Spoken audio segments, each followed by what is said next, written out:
I think one additional layer that I'll add too, just as I'm thinking about it in the moment, I feel like there can be a tendency, even if you do those three things, acknowledge, identify next steps, and then share how you're going to mitigate it in the future.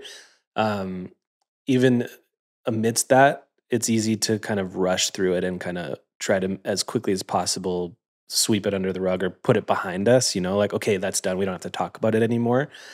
But I think that can also, even if you've done the first three things correctly, if you have this sense of like, okay, let's just move on from this, and the client picks that up, then that can almost tarnish the first three things that you've done because like I said, it's important to them, it matters to them, and it hurt. It like they felt the pain of that mistake. So being able to be comfortable with like sitting in the discomfort a little bit and making sure like they're aligned, there's a clear plan, everyone understands. We've talked about it as much as we need to for them to feel confident in the solution as well.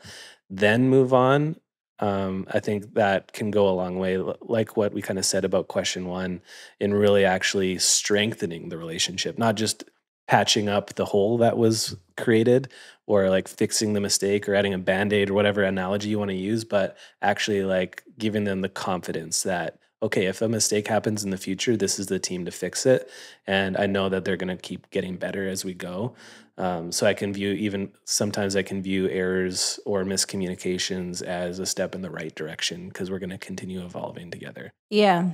Which is like so hard. Like, I think for me, that's one of the hardest things. Like, I've definitely been on calls where you just kind of like to take it in the chin and sit in that like uncomfortable moment where you're like, the client's disappointed, you messed up.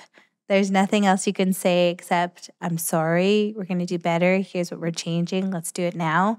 And it does take some time to recover that. It's like any relationship you're in where if you mess up, you kind of have to like take the heat a little bit before you can move past it, which sucks.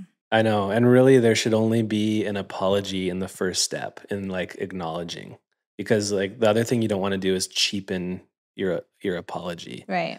And I think we all have the tendency when something goes wrong and it's our fault to be overly apologetic, to overly explain, and to kind of keep revisiting that, and also to talk really quickly.